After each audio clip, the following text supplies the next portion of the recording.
Selamat sore jemaat Tuhan, Shalom. Mari kita akan bersama-sama mengikuti ibadah PA sore hari ini dengan penuh syukur dan sukacita karena Tuhan sungguh baik dalam hidup kita. Mari kita mau datang dalam doa. Tuhan, terima kasih, kami bersyukur. Hari ini kami masih boleh bersama-sama beribadah kepada Tuhan, semua karena kebaikan dan kemurahan-Mu. Karena itu kami mau menaikkan pujian yang tinggi hanya kepadamu Tuhan, dan bersorak hanya bagi nama-Mu. Sebab kami tahu kami punya Tuhan yang hidup, yang hebat, yang dahsyat perbuatannya di dalam hidup kami. Terima kasih Tuhan, terpujilah nama-Mu. Segala pujian, hormat, syukur, dan kemuliaan hanya bagi satu nama, Yesus Kristus Tuhan. Haleluya. Amin. Mari bersama-sama kita bersorak haleluya bagi Yesus kita yang hidup.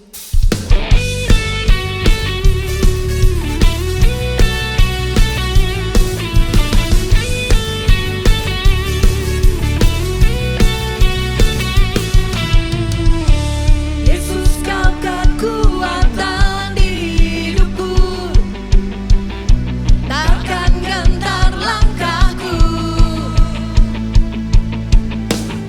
Kau angkat tanganku di saat ku jatuh.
Terima kasih, sungguh perbuatan-Mu hebat dalam hidup kami Tuhan. Oleh sebab itu, apa yang kami alami hari-hari ini, biar itu membuat kami semakin dekat kepada Tuhan. Membuat kami semakin mengasihi Tuhan. Dan membuat kami terus setia kepada Tuhan. Terima kasih Tuhan, kami bersyukur.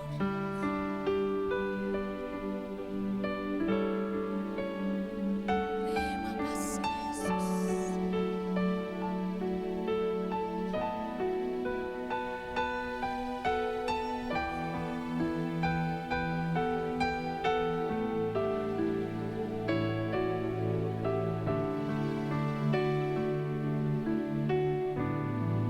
Ku tetap cinta, ku tetap cinta, walau badai datang menerpa, ku tetap cinta, ku tetap setia, ku tetap setia, walau tofan datang menerpa, ku tetap setia.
Kami sangat bersyukur karena kami punya Engkau Tuhan yang membimbing hidup kami, supaya jangan kami ikut arus dunia yang menuju kehancuran, di mana kami melihat itu sekarang banyak negara rontok, hancur moralnya.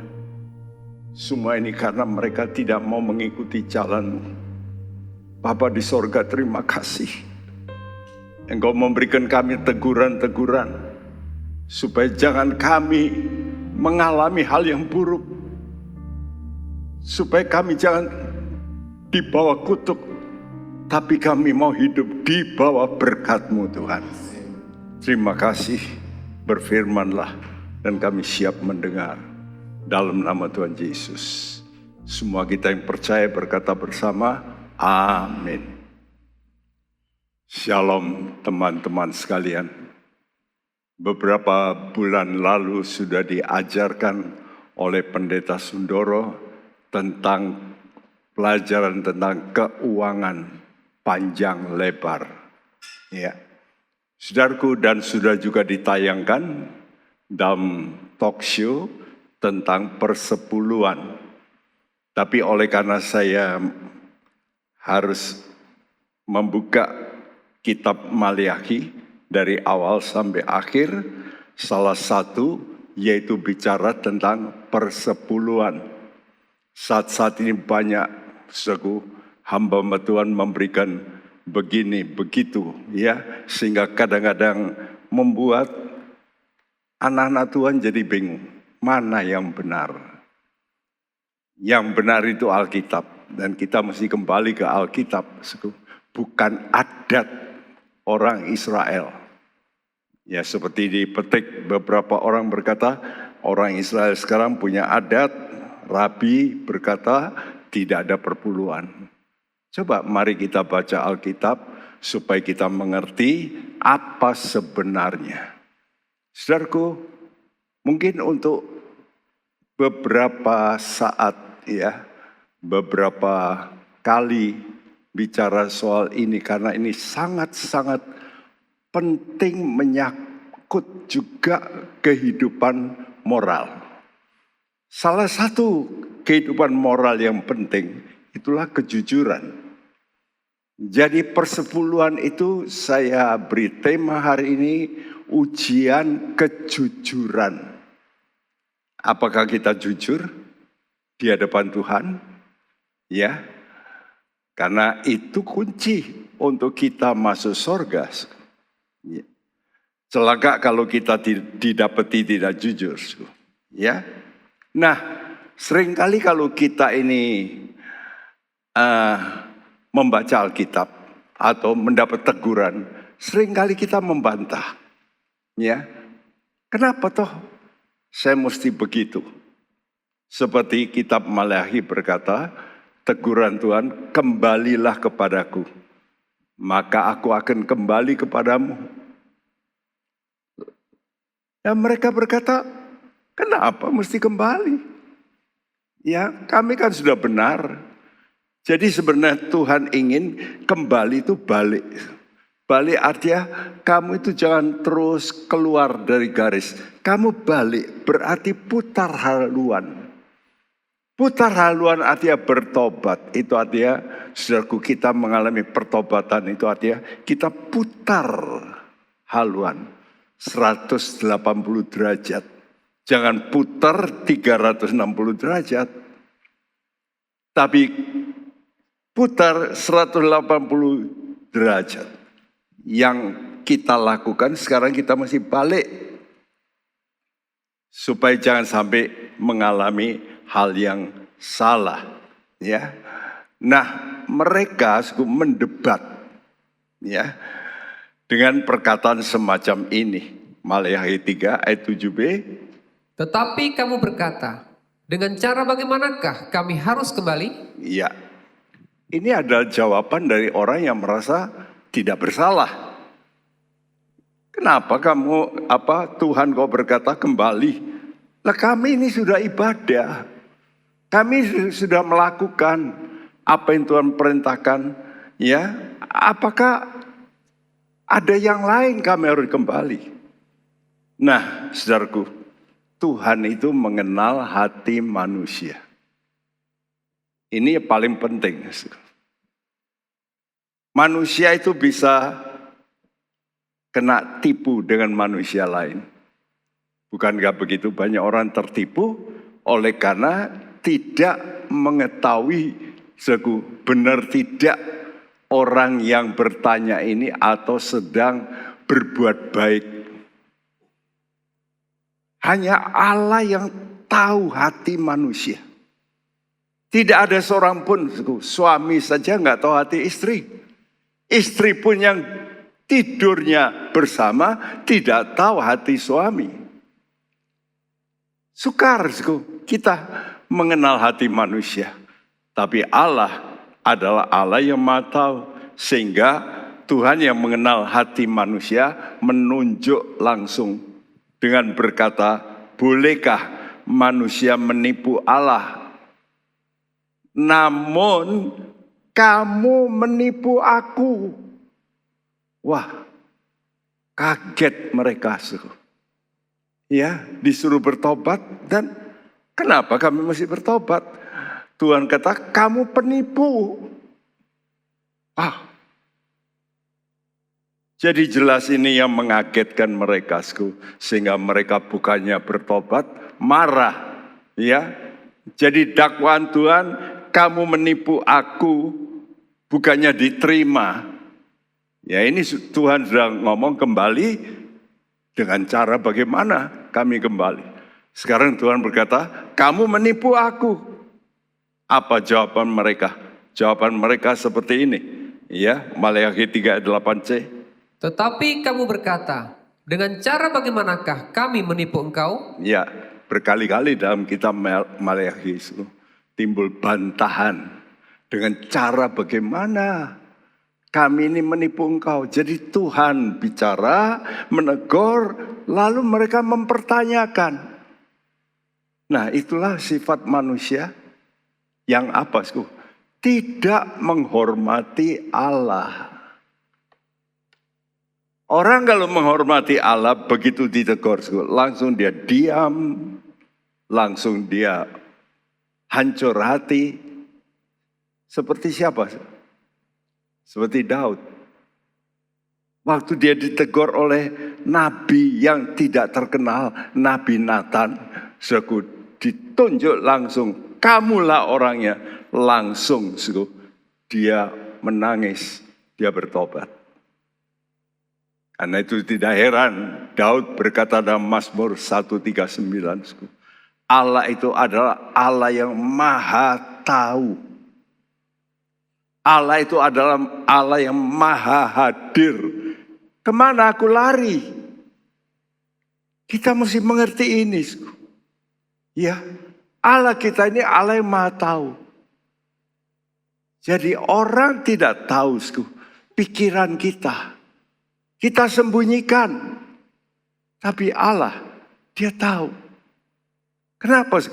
Karena dia punya sensor. Sensor Allah apa? Roh. Karena itu manusia diciptakan dengan roh. Dalam Amsal 20 dikatakan roh manusia itu berfungsi menyelidiki. Itu pelitanya Tuhan. Jadi roh manusia itu pelitanya Tuhan. Sorotan Tuhan. Dan dia tahu oleh karena manusia punya roh. Ini yang harus kita perhatikan. Nah, kata menipu dari kata aslinya kaba itu artinya menutupi. Dan bukankah ini memang kecenderungan manusia? Kalau salah, lalu apa? Kalau dusta, dia apa? Ditutup. Oleh karena ditutup, ditanya lagi, dia mesti menutup lagi. Seperti siapa? Seperti Yakob. Yakob waktu dipegang oleh ayahnya, ayah berkata, iya, tangannya tangan Esau. Tapi suaranya suara Yakob. Karena itu waktu Ishak tanya lagi, kenapa kamu begitu cepat? dapat perburuanmu. Oh, Tuhan mempertemukan. Nah, ditutup lagi dengan dusta. Karena itu orang-orang semacam ini, seperti Yakob ini, dia harus mengalami yang namanya penanganan Tuhan. Dia juga mengalami tipuan dari mertuanya supaya dia sadar. Makanya kalau saudara mendapat problem, jangan marah dulu. Problem itu mesti kita tanya, kenapa ya? Jangan-jangan saya melakukan yang begitu. Ya, tipu dibalas dengan tipu. Kamu tabur apa? Nanti kamu akan menuai. Ini bukan berarti setiap hal itu pasti karena dosa. Bukan, kadang-kadang karena setan. Tapi seringkali karena dosa. Apa yang kita tabur, kita tuai. Tidak heran, manusia pertama waktu berbuat dosa, apa yang terjadi? Mereka itu tahu. Nah, ini mesti ditekankan. Kejadian 3 ayat 7 berkata, Maka terbukalah mata mereka berdua dan mereka tahu bahwa mereka telanjang. Lalu mereka menyemat daun pohon ara dan membuat cawat.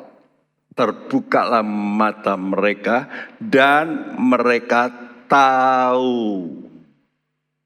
Tahu kalau setelah makan lalu keadaannya begini. Apa yang dilakukan? Dia tutupi. Ya, inilah sifat manusia. Jadi Adam dan Hawa ini menutupi ketelanjangannya akibat dosa. Dengan apa? Menyematkan daun pohon ara. Menurut catatan, daun pohon ara ini daunnya besar sekali. Dari pohon buah-buahan, kalau saudara bandingkan dengan mangga dan sebagainya, daun pohon ara itu besar. Karena itu mereka memilih daun pohon ara. Tapi daun itu tidak tahan lama. Akhirnya torontok. Dan kalau dalam bahasa lain dikatakan, mereka itu menutupi itu cuma depannya. Apron ya, jadi semacam orang kalau masak itu pakai itu penutup. Nah, begitu ya, seperti orang-orang primitif, kadang-kadang kelihatan pantatnya malah. Ya, memang bagian depan ditutup, tapi kelihatan masih. Nah, dosa semacam itu, satu kali dosa apapun yang kita perbuat disembunyikan bagaimanapun, Tuhan kata semuanya akan dibuka. Saya pernah membaca seorang di Hong Kong ini kejadiannya, membunuh pasangan hidupnya. Lalu dia berpikir bagaimana ya supaya saya bisa menghapus semuanya. Jadi dia sudah siapkan semen, pasir, ya. Lalu apa yang terjadi? Dia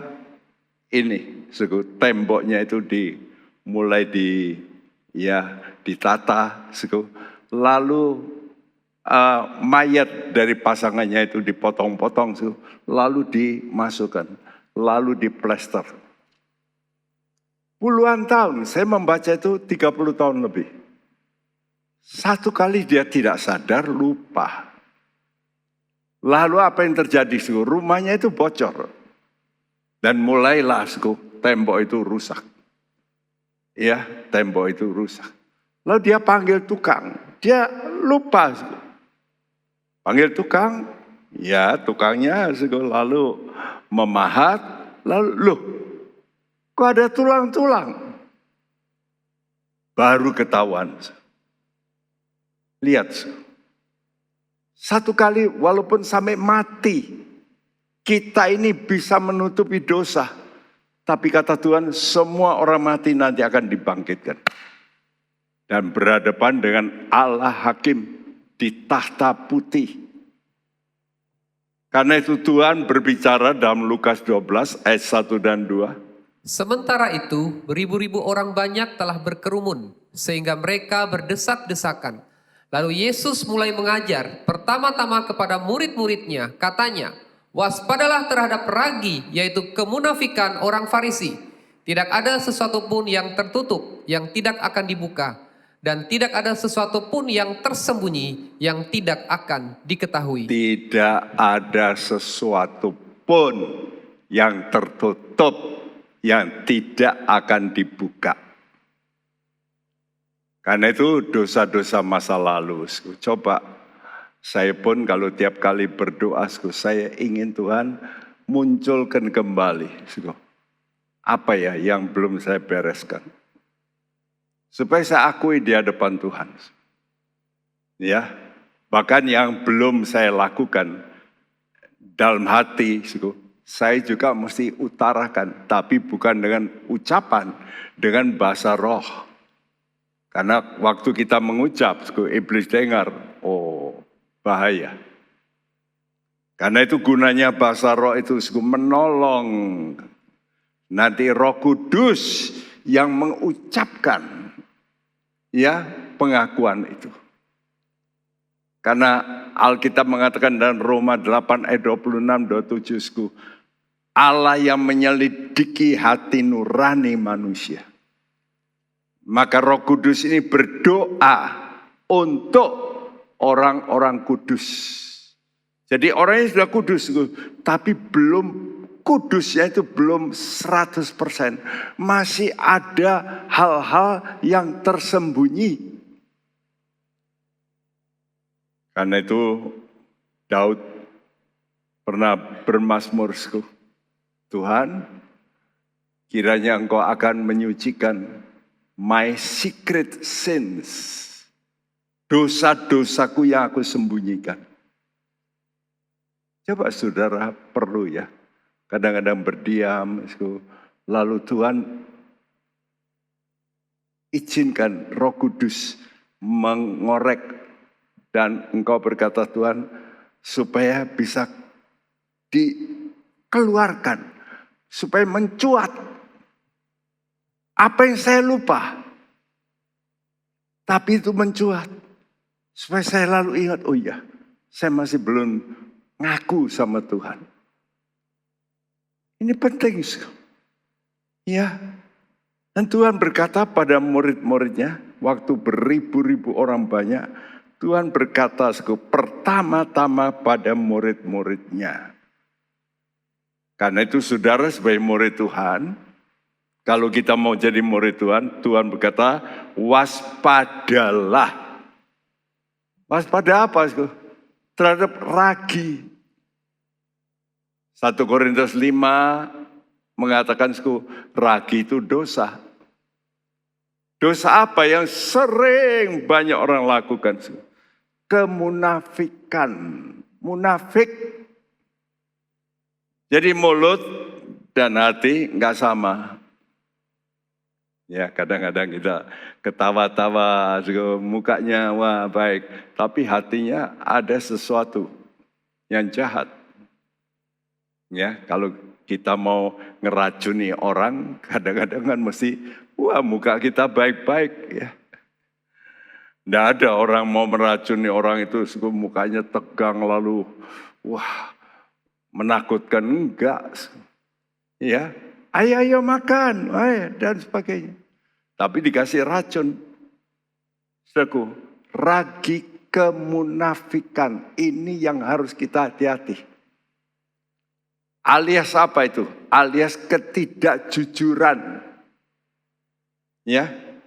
Jadi saya tuliskan kemunafikan itu akibat ketidakjujuran. Ya. Dan Tuhan memberitahu dalam pelajaran Injil Lukas ya pasal 16 nanti Anda baca dari ayat 1 sampai 9 mengenai bendahara yang tidak jujur. Ya, bendahara ini karena tidak jujur, mau dipecat. Begitu dia dengar ada rencana mau dipecat, dia melakukan sesuatu. Nah itu sungguh cerdiknya. Dia datang kepada orang-orang yang berutang kepada tuannya, ya lalu utangnya itu dikurangi. Mestinya sekian, dia kurangi banyak supaya dia mendapat sahabat. Wah, kok baik ya ini. Tapi itu bukan punya dia, punya tuannya, merugikan tuannya untuk kepentingan dirinya. Ini loh. Makanya orang dunia berkata, banyak orang itu co Yesu. Jadi memperkerjakan Yesus. Yesus sebagai tameng untuk mendapat duit. Wah. Apakah Tuhan tidak tahu? Tuhan tahu. Kenapa ya kita berkata, kok tidak Tuhan hukum? No. Tuhan itu menunggu orang bertobat. Ya, jadi kita melihat bendara yang tidak jujur ini, kata Tuhan, hati-hati kamu dengan mamon yang tidak jujur. Loh, kenapa ya? Mamon itu kan kekayaan. Nah, memang justru kekayaan itu kalau sudah kita hormati, itu menjadi berhala. Dan setiap menjadi berhala, di situ setan hadir. Pohon saja kalau kita sembah, jadi berhala ini pohon, wah bisa memberikan kekuatan. Makanya orang yang animisme, itu ternyata batu pun disembah. Kenapa? Batunya bisa jadi jimat. Jadi kekuatan. Dari mana kekuatannya? Dari sesuatu. Setan. Nah begitu juga dengan mamon. Karena itu kata Tuhan, kamu tidak dapat bertuhankan. Ya, bertuhankan dua Tuhan. Yaitu Allah dan mamon. Gak bisa. Jadi musuh yang paling bahaya, yang bisa menembus semua bangsa. Apa itu? Kekayaan. Kalau agama, kadang-kadang orang masih melihat, oh orang suku itu agamanya begini. Ya, misalnya di Jepang, itu umumnya agamanya itu, Shinto misalnya. Di tempat lain jarang. Tapi kalau duit, kemana-mana. Duit itu seperti gelombang. Nah, saya sudah bicarakan dulu, gelombang itu spirit. Jadi dalam uang ini, kekayaan ini ada spirit. Spirit ketamakan. Kalau kita nggak hati-hati, spirit ini Anda izinkan bekerja. Diberi lubang kunci, dia masuk. Bukankah itu teguran Tuhan pada Kain? Dosa sudah ada di depan pintu. Dan dosa itu ngintip. Hati-hati, kamu berkuasa. Jadi kita kadang-kadang tertarik dengan tipuan-tipuan iblis untuk kekayaan. Tidak apa-apa ini mumpung tidak ada orang tahu. Nah, kalau kita tertarik, kita kejebak.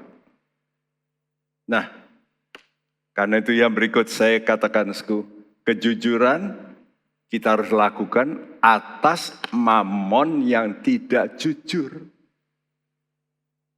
Ya,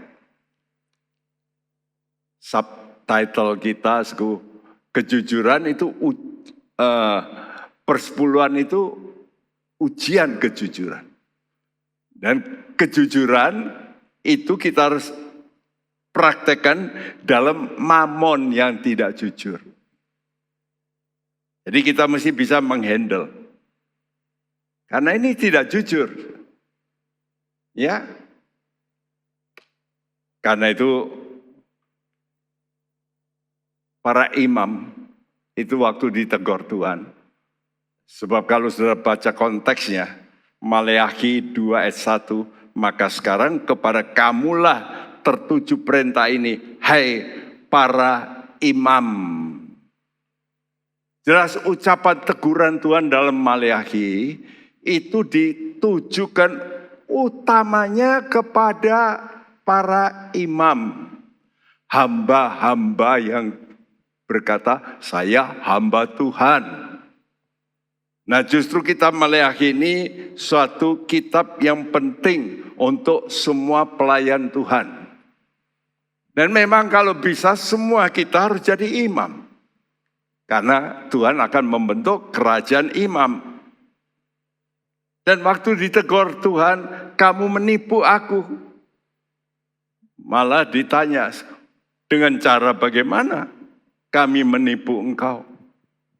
Oh, Tuhan yang mengetahui hati manusia, ya sudah berkata seperti ini dalam Maleakhi 2 ayat 8 dan 9. Tetapi kamu ini menyimpang dari jalan. Kamu membuat banyak orang tergelincir dengan pengajaranmu. Kamu merusakkan perjanjian dengan Lewi, firman Tuhan semesta alam. Maka aku pun akan membuat kamu hina dan rendah bagi seluruh umat ini, oleh karena kamu tidak mengikuti jalan yang kutunjukkan, tetapi memandang bulu dalam pengajaranmu. Iya, perhatikan seorang pimpinan, itu dampaknya luas sekali. Di sini katakan, kamu membuat banyak orang tergelincir dengan pengajaranmu. Jelas tuh. Jadi hamba Tuhan yang memberikan pengajaran khususnya guru. Wah, ini nanti hukumannya sangat berat. Saya beri catatan di situ Yakobus 3 ayat 1. Ya. Jadi kalau ada guru-guru mengajar salah, hukumannya tidak seperti jemaat. Karena jemaat seringkali belum mengetahui kebenaran yang menyeluruh. Tuhan itu punya takarannya. Makanya saya yakin nanti di neraka itu ada takarannya. Ya kalau di sorga ada juga 3 tingkat. Di neraka saya nggak tahu berapa tingkat. Om saya berkata orang semacam itu nanti dijebloskan di intipnya neraka. Intip itu kalau orang Jawa bilang kalau menanak nasi itu paling dasar gitu ya. Jadi dasarnya neraka. Itu yang keterlaluan. Dan Paulus sebagai hamba Tuhan, dia juga mengerti. Bahkan dia berkata, di antara kamu tua-tua Efesus, nanti akan muncul dari antara kamu orang yang akan memberikan pengajaran yang salah. Ya, kenapa? Karena hendak menarik orang kepada dirinya, bukan pada kebenaran. Sepertinya kepada kebenaran, tapi hatinya itu loh. Akan Tuhan yang mengetahui hati manusia. Nah itu Paulus sudah ingatkan dalam Kisah Rasul 20 ayat 29 sampai 30. Karena itu coba sudah pikir, yang disebut jemaat Efesus itu kan punya kasih yang hebat. Jemaat ini pernah digembalakan oleh namanya Rasul Yohanes. Ya, lalu oleh juga muridnya Polikarp dan lain-lain. Jadi jemaat ini hebat. Tapi ternyata lama-lama luntur. Dan coba kalau kita sekarang ke Turki, hilang sudah. Jadi sudah melihat bahwa rohani itu harus dipelihara dengan betul, hati-hati di sini. Jadi ada hal yang negatif untuk para penceramah, pengkhotbah, ya pemberita. Tapi ada hal yang sangat positif. Dalam Daniel 12 ayat 3 mengatakan, orang yang mengajar kebenaran itu nanti akan seperti bintang-bintang di langit. Wow. Karena itu ada hukuman yang paling berat, tapi nanti ada promosi yang paling tinggi. Ditinggikan Tuhan. Seperti bintang-bintang. Nah, nubuat dalam kitab Maleakhi ini tentang teguran Tuhan, ya, yaitu kamu menipu aku, ternyata bukannya meredah, tapi menjalar, ya, seperti penyakit kanker gitu, kanker. Kalau ada benih sedikit saja, titik, tapi tidak dituntaskan, dia akan menyebar. Karena itu sekarang ada alat-alat yang hebat. Dulu ada jemaat kita, waktu ke Holland, waktu itu di sini belum ada alat canggih. Dia ke Holland dan dideteksi, Bu, ini ada kanker, tapi 1 titik. Ini harus diambil. Kalau enggak, akan menjalar.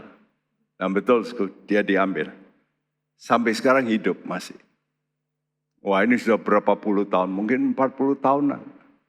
Orang itu masih hidup sekarang. Kenapa? Karena diambil.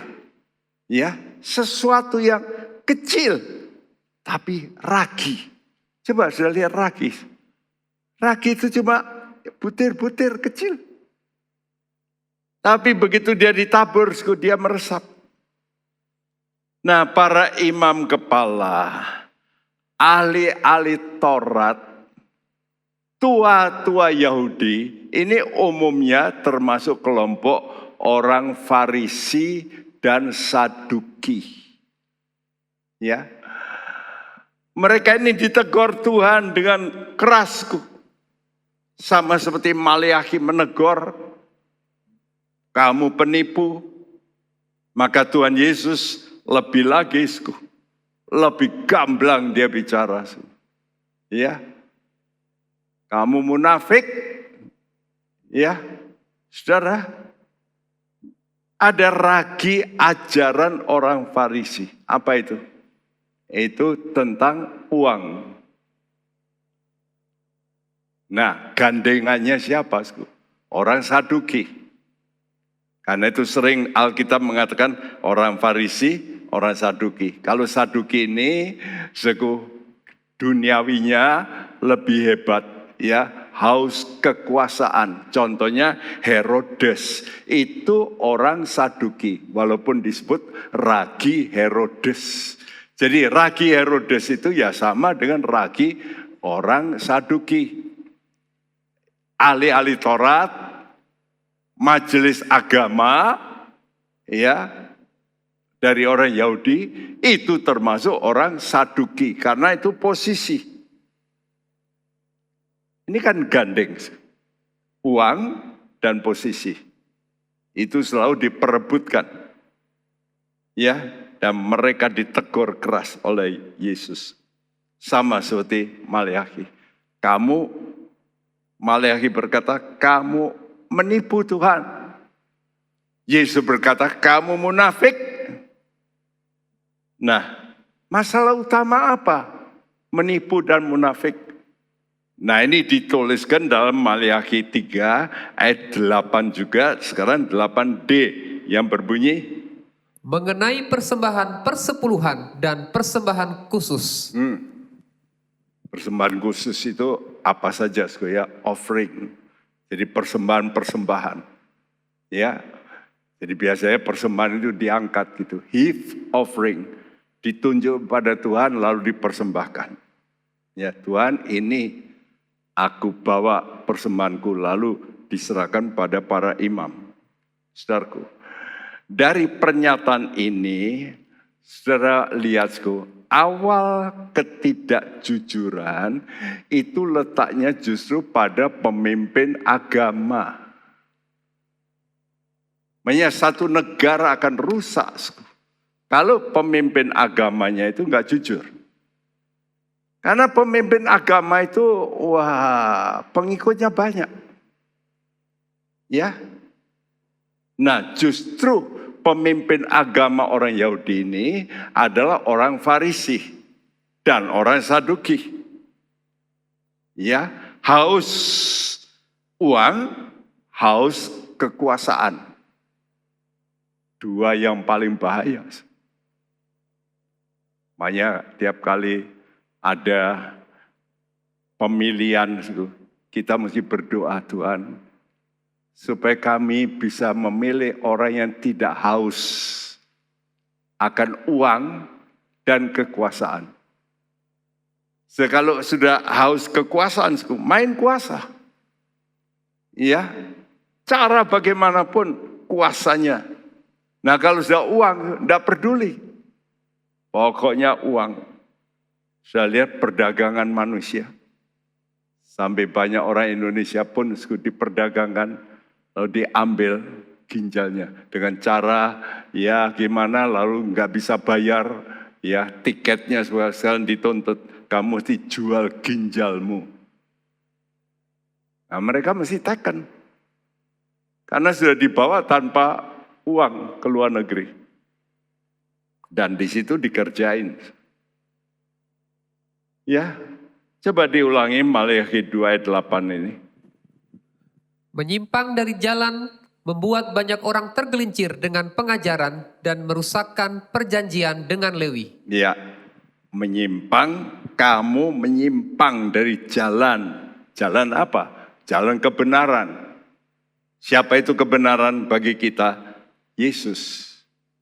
Yesus berkata, akulah jalan kebenaran. Nah, jadi pertama itu intinya itu yang menjadi bibit dosa itu tidak benar. Tidak jujur.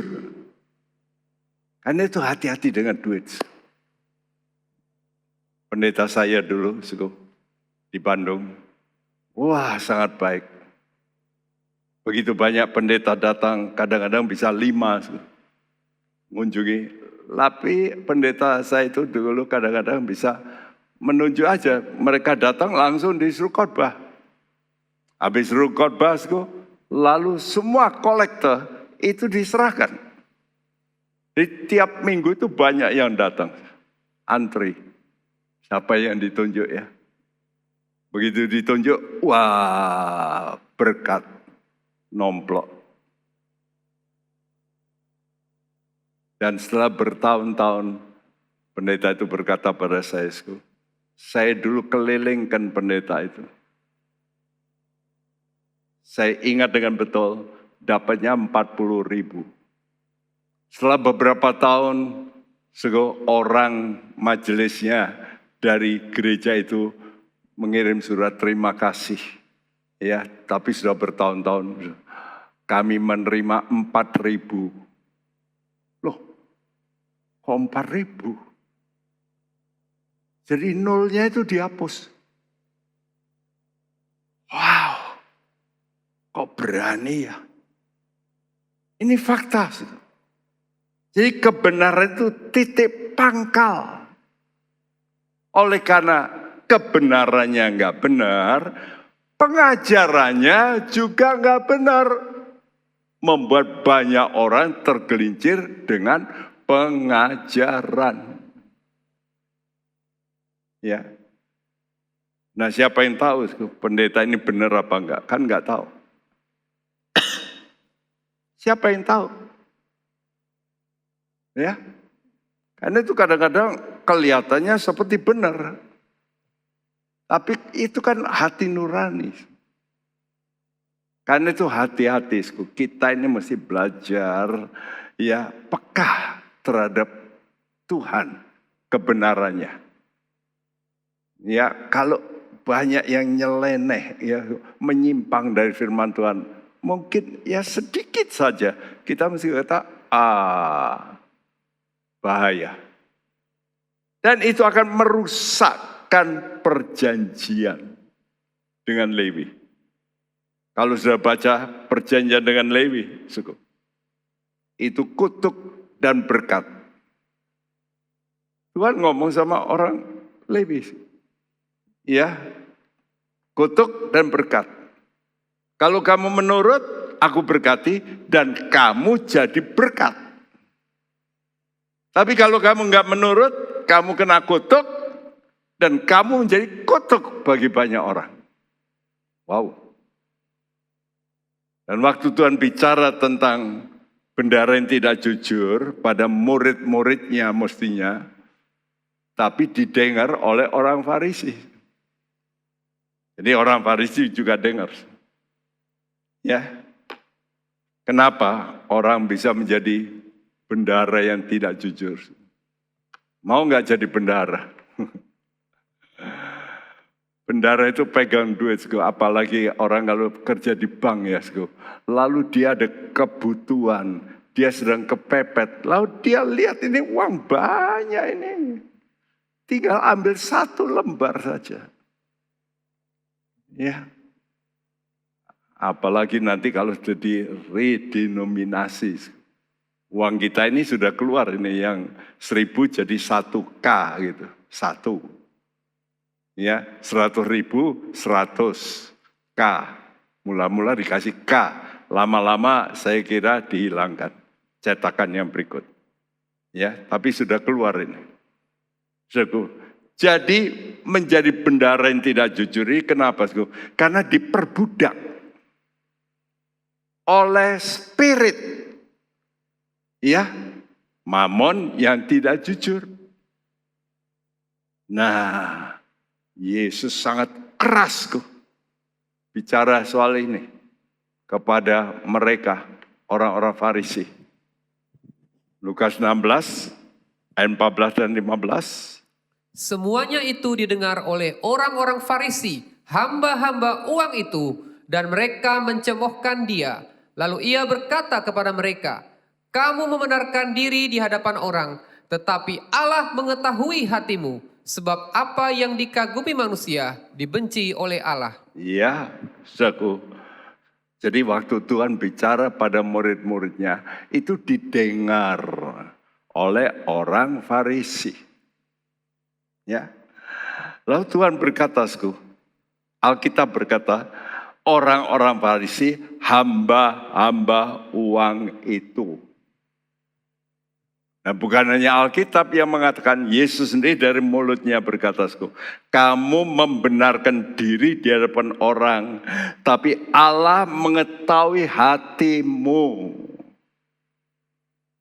Nah, ini penting bagi khususnya bagi hamba Tuhan, bagi pendeta, bagi pengkhotbah, bagi penceramah, bagi guru sekolah minggu. Saudaraku, mungkin kita itu, loh aku ngajar benar kok. Tapi hatinya nggak benar. Siapa itu? Biliam. Ucapan Biliam itu benar tidak? Benar. Bahkan dia menubuatkan tentang Mesias. Nubuatnya itu benar. Tapi hatinya nggak benar. Wah, dan Tuhan kata, apa yang dikagumi manusia dibenci Allah. Kadang-kadang jemaat kagum dengan hamba Tuhan.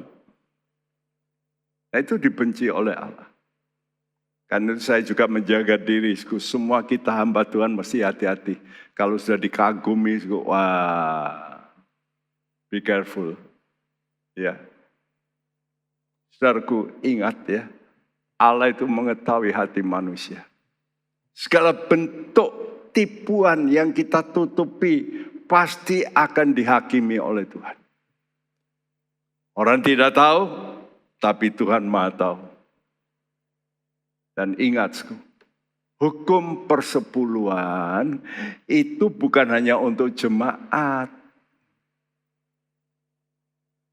tapi juga untuk hamba-hamba Tuhan, untuk imam. Urutannya Lewi, imam, imam besar. Itu di Israel. Jadi orang Israel itu memberikan pada Lewi. Tapi Lewi juga lalu memberikan perpuluhannya pada imam karena jumlah imam lebih sedikit. Lalu imam-imam memberikan perpuluhannya kepada imam besar. Karena itu yang berhak menerima perpuluhan itu mestinya orang-orang yang mempunyai tenaga yang banyak di gereja. Jangan single fighter. Ya. Kalau dia ingin menerima banyak, dia mesti juga tahu perlu pekerja-pekerja yang banyak. Misalnya kalau toko itu warung, ya cukup 1 orang. Tapi kalau mall, nggak bisa. Nah itu perlu tenaga. Nah teguran Tuhan ini ditujukan khususnya pada para imam. Apa kata Tuhan? Kamu penipu. Bahkan dalam bahasa Inggris katakan, kamu perampok. Wow. Ya. Mengapa Tuhan marah? Karena mereka menipu. Nutup-nutupi. Itu iblis. Dan Tuhan kata mereka itu munafik. Kenapa? Karena ingin dipuji oleh orang. Karena itu Tuhan lalu berkata ini dalam Matius 23 ayat 23. Celakalah kamu, hai ahli-ahli Taurat dan orang-orang Farisi, hai kamu orang-orang munafik, sebab persepuluhan dari selasih, adas manis dan jintan kamu bayar, tetapi yang terpenting dalam hukum Taurat kamu abaikan, yaitu keadilan dan belas kasihan dan kesetiaan. Yang satu harus dilakukan dan yang lain jangan diabaikan. Ya, yang satu harus dilakukan, yaitu yang terpenting. Dalam hukum Taurat, apa itu? Keadilan, belas kasihan, kesetiaan itu terpenting. Tapi yang lain bukannya tidak penting. Ada yang terpenting, ada yang penting. Dan yang lain yaitu persepuluhan jangan diabaikan. Tapi ada hamba-hamba Tuhan kadang-kadang kedengarannya bagus. Kalau kita mendapat uang itu mestinya uang kita itu pertama-tama untuk membantu lebih dulu pada orang tua kita. Wah itu kan bagus. Nanti sisanya perpuluhannya untuk Tuhan. Wah, dan ditanggapi oleh pendeta lain. Nah itu baru betul. Jos. Saya berkata, ini terbalik. Nanti saya memberitahu kenapa alasannya. Jadi dengan pernyataan ini dengan gamblang, Yesus tidak pernah berkata persepuluhan itu tidak penting. Penting. Bahkan dikatakan jangan diabaikan. Saya sebagai hamba Tuhan dari sejak awal, saya ketat perpuluhan. Bahkan bukan hanya perpuluhan, saya tambahi. Saya ngomong sama istri saya enggak pernah pegang, oh enggak, mesti mau. Nah itu saya senang. Istri saya tidak mata duitan. Ya, saya tambahi sampai lipat ya. Saya ingat pemilik dari odol terkenal di dunia itu memberikan uangnya 90% untuk Tuhan. Ya, karena itu apa yang terpenting, yang lebih penting. Perbuatan iman dalam kasih itu terpenting. Dan itu mesti isinya ada keadilan, ada belas kasihan, ada kesetiaan. Itu memang terpenting. Nah celakanya orang Farisi ini tidak melakukan hukum kasih. Seperti yang kita baca dalam Matius 23 ayat 1-5a tidak perlu kita bacakan, dikatakan mereka mengajarkannya tapi tidak melakukan. Ya. Jadi apa yang mereka lakukan, memang tadi kita baca, bumbu-bumbu, sampai bumbu yang mereka dapat, itu mereka berikan perpuluhannya. Jadi orang-orang Farisi ini melakukan persepuluhan sampai kepada bumbu-bumbu masak. Halo, kalau saudara, apa iya? Satu kali saya datang ke rumah pendeta, lalu ada dipasang board di situ. Soto, sekian, rujak, rawon. Saya kan, loh, kamu jualan apa? Enggak om. Apa maksudmu? Aku kalau dapat tak catat. Ya, aku mesti bayar itu per bulannya. Saudara bayar enggak? Kalau dikasih orang. Berkat. Halo. Pelayan-pelayan Tuhan. Kalau engkau menerima berkat begitu, makanan ini itu. Apakah dicatat? Orang Farisi mencatat. Dan hamba Tuhan ini pasang board. Saya pikir pasang board nanti jemaat kan mesti tahu ya. Waduh. Pendetaku ini ciamik, betul nggak?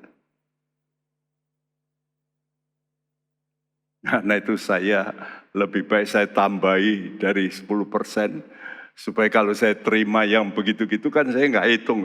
Masa semua harus dihitung, dikalkulasi. Aduh, diajak makan sama orang dikalkulasi. Kan tidak, ya. Jadi orang Farisi ini melakukan supaya mereka itu bisa dilihat orang lain. Tapi mereka menutup mata. Bahkan kepada orang tuanya. Kalau orang tuanya menderita, mereka berkata, loh uang perbulannya sudah saya kasihkan. Jadi aku kan sudah menggenapi hukum Tuhan. Kan tidak perlu kamu. Wow. Itu yang Tuhan marah. Ya, jadi karena keinginan untuk dipuji inilah kuncinya. Ya, mereka mempraktekkan perbuatan yang dapat dilihat oleh orang lain. Sampai bumbu-bumbu masak diberikan. Nah ini teguran Tuhan. Coba kita baca ini sangat penting.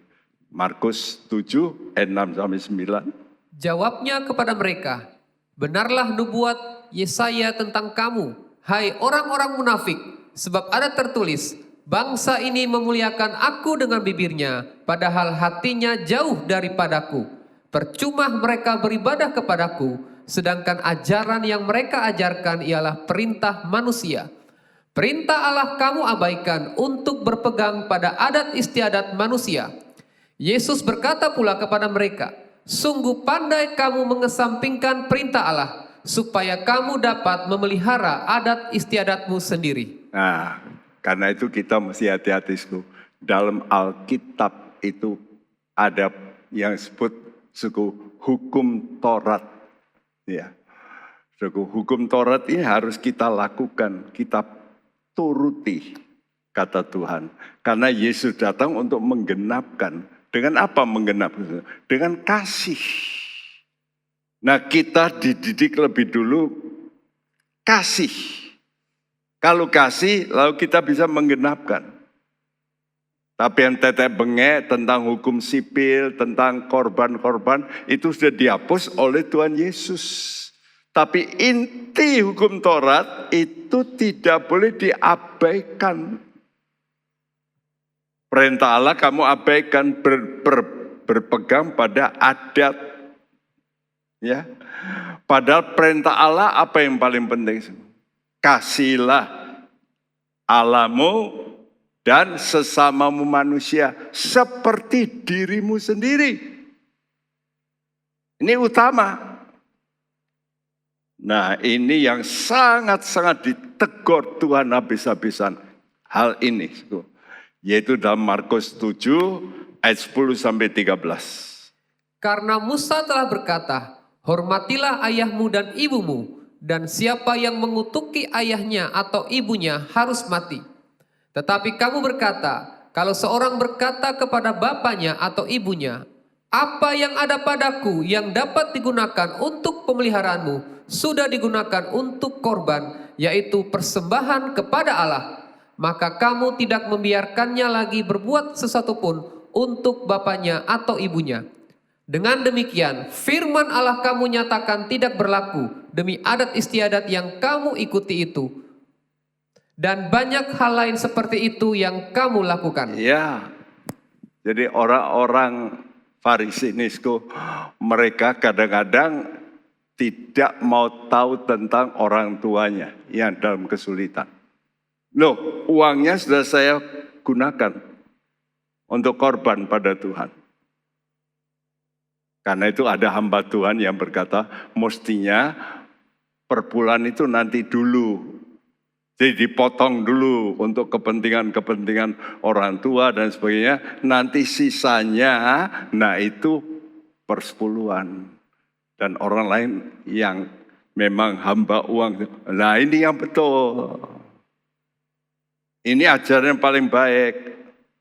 Saya katakan salah. Salah. Karena itu saya memberi kesimpulan. Ini, ya, melakukan hukum yang utama. Apa? Mengasihi Allah. Karena ini soal nanti yang berikutnya. Kenapa perpuluhan itu penting? Karena ini tanda kita ini mau taat kepada Allah. Taat berarti mengasihi Allah. Dan kalau kita mengasihi Allah, Tuhan janji. Janji apa, Sku? Kamu akan diberkati. Nah kalau kita diberkati, Sku, misalnya orang bekerja ya. Sku, diberkati itu bukan hanya dalam bentuk uang, Sku, dalam kesehatan. Supaya orang tuamu tidak sakit-sakitan. Kan begitu. Apa yang menjadi tanggunganmu itu kamu bisa pikul. Karena kamu diberkati. Jadi mestinya utamakan dulu yang paling minimum ini. Nanti kita bicara, dalam perpuluhan itu orang Israel memberikan bukan 1/10. Nanti ada lagi perpuluhan lain, ada lagi perpuluhan lain. Saudaraku, jadi kalau kita mengasihi Allah dengan benar, maka Tuhan itu akan menjanjikan berkat. Karena itu dalam kitab Maleakhi ini bicara berkat atau kutuk. Kalau kita diberkati Tuhan, maka kita itu diberi kemampuan. Bahkan dalam Ulangan dikatakan, kamu akan memperoleh kuasa untuk memperoleh kekayaan. Jadi ada orang-orang yang diberikan oleh Tuhan kuasa untuk memperoleh kekayaan. Nah ini sebagai anugerah. Jadi kalau kita urutannya benar, pasti Tuhan itu juga akan melakukan apa yang dijanjikan supaya kita itu bisa mencukupkan kebutuhan kita. Apa yang menjadi yang Tuhan perintahkan, kamu mesti mengasihi sesama. Sehingga banyak orang setelah perpuluhan, dia lalu bisa bagi kepada orang miskin. Jadi jangan dibagi pada orang miskin dulu, lalu baru perpuluhan pada Tuhan. Terbalik. Dan ini kedengarannya bagus bagi manusia lain. Wah ini pendeta baik, ini manusiawi. Ini yang saya kadang-kadang kedengarannya benar. Tapi sebenarnya iya yang ngomong itu pasti sudah cukup. Pendeta yang ngomong itu loh ya. Biasanya pasti sudah cukup. Coba kalau pendeta itu kekurangan. Berani enggak dia ngomong begitu? Saya berpikir iya. Kamu hamba Tuhan yang banyak jemaatnya bisa ngomong begitu. Diberikan dulu pada ya ini itu nanti baru untuk Tuhan. Saya berkata, siapa yang mengajar begitu? Ini penting. Kita jangan dibalik-balikan oleh orang pandai. Itu kadang-kadang pengajaran manusia. Kita mesti melihat apa yang diajarkan Tuhan. Karena itu mari kita mempunyai roh yang takut akan Tuhan. Menurut kehendak Tuhan. Kita mau berkata, Tuhan, aku mau hidup seturut kehendak. Bahkan aku memberikan semua yang dapat kuberikan. Memang kalau sudah mencintai Tuhan, sudah tidak hitung-hitungan lagi. Tapi minimal engkau harus memenuhi standar. Ya, kata orang, kita kan mesti memberi kepada Tuhan 100%. Nah, 10% aja tidak kok. Kau bilang 100%. Ku mau hidup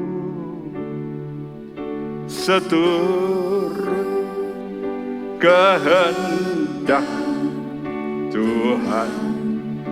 Ku mau memberi semua yang ku dapat berikan. Ku mau cinta Dia lebih dari semua. Ku mau belajar membalas kasih-Nya. Ku mau hidup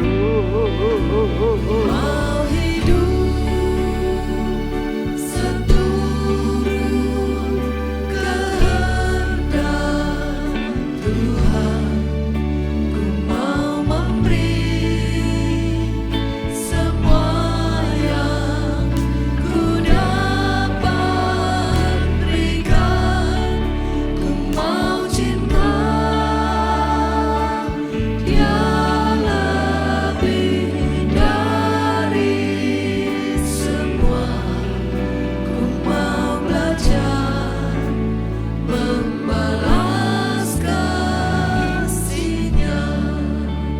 Apakah benar kita mau cinta Tuhan lebih dari semua? Mari kita mau belajar menurut yang kecil dulu. Supaya kita melakukan yang kecil. Dan Tuhan berkata yang kecil itu adalah soal uang. Bagi Tuhan itu hal yang kecil. Mari kita mau berkata, Tuhan, tolong pada kami. Supaya kami melakukan kasih kepada-Mu. Benar-benar kami tahu Engkau memberi kami hidup, kuasa untuk memperoleh kekayaan. Itu semua anugerah Tuhan. Beri kami hati yang akan menempatkan Engkau utama. Mari kita mau tuh minta pada Tuhan, Tuhan, tolong pada kami. Aku mau hidup seturut kehendak-Mu. Mau hidup seturut kehendak Tuhan. Ku mau memberi semua yang ku dapat berikan. Ku mau cinta Dia lebih dari semua. Ku mau belajar membalas kasih-Nya. Dari hati kita yang dengan ikrar, Mau hidup nyanyikan dengan pengertian. kehendak Tuhan. Aku mau memberi Tuhan semua hidupku. Yang ku dapat berikan. Ku mau cinta Dia lebih dari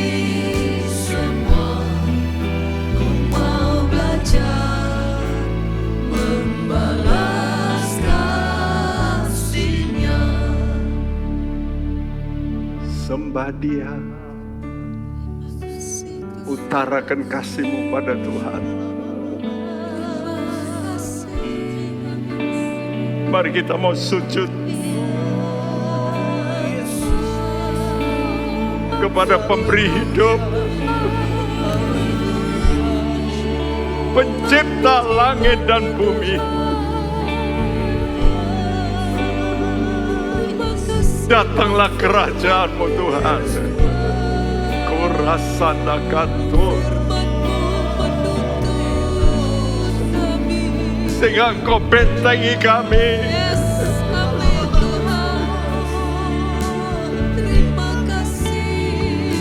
Tidak ada pemborosan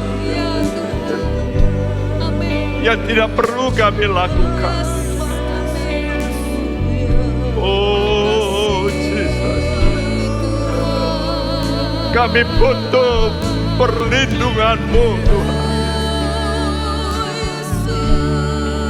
Oh Tuhan,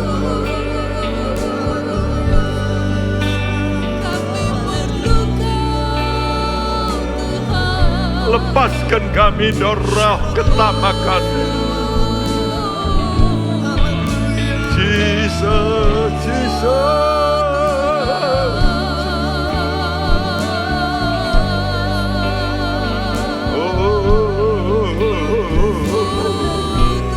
Terima kasih. Terima kasih Tuhan. Kami bersyukur Tuhan.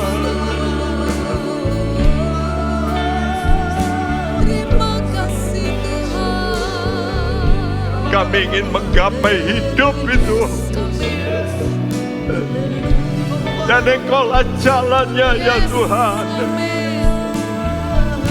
Haleluya, haleluya, haleluya, haleluya. Terima kasih Tuhan. Terima kasih Tuhan. Terima kasih Bapa. Engkau dengan firman-Mu berkata, alangkah sukarnya orang kaya masuk kerajaan sorga. Dan biar kami tahu, kami tidak boleh Tuhan menjadi hamba uang. Tapi kami mau menjadi hamba-Mu Tuhan. Dan kami tahu kalau kami menjadi hamba-Mu, Engkau proteksi kami. Engkau berkati kami. Engkau memberikan kami Tuhan hal yang indah, damai, sejahtera Tuhan. Terima kasih Tuhan. Buka pengertian kami, supaya kami tidak terjerumus, khususnya hamba-hamba-Mu, pelayan-pelayan-Mu. Kami berdoa Tuhan, kuduskan mereka lebih lagi.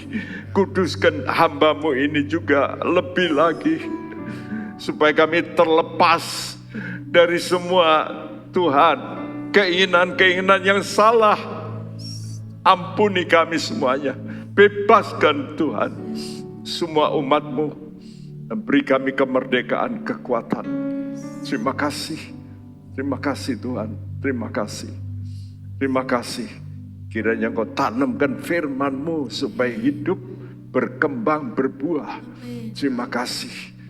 Dan sekarang mari kita tadakan tangan kita, saudaraku. Terimalah berkat daripada Allah Bapa kita, dari Tuhan kita Yesus Kristus, dan persekutuan Roh Kudus.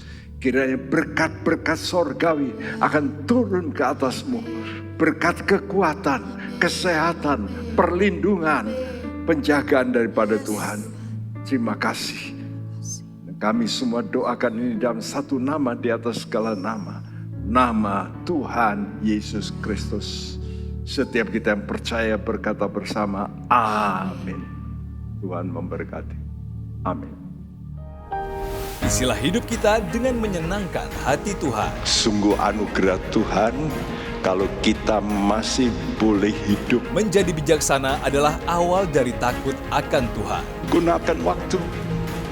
Mari kita takut akan Tuhan. Bergabunglah dengan Pendeta Timotius Subekti dalam program Suara Alfa Omega. hanya di Live Channel.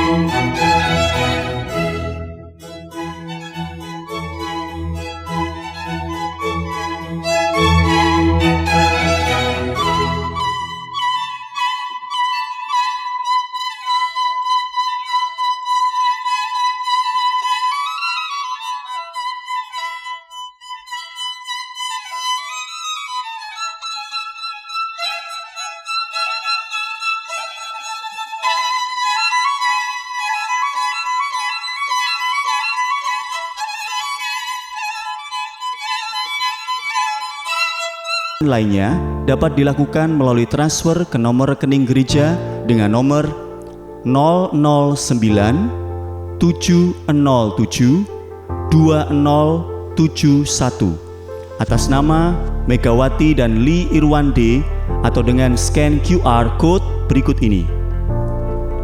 Bagi jemaat Tuhan yang rindu mendapatkan informasi seputar kegiatan gereja, renungan harian, dan lain-lain melalui WhatsApp gereja, Anda dapat mendaftar dengan cara ketik BC spasi on dan mengirimkan ke WA gereja dengan nomor 0815 7802 2000.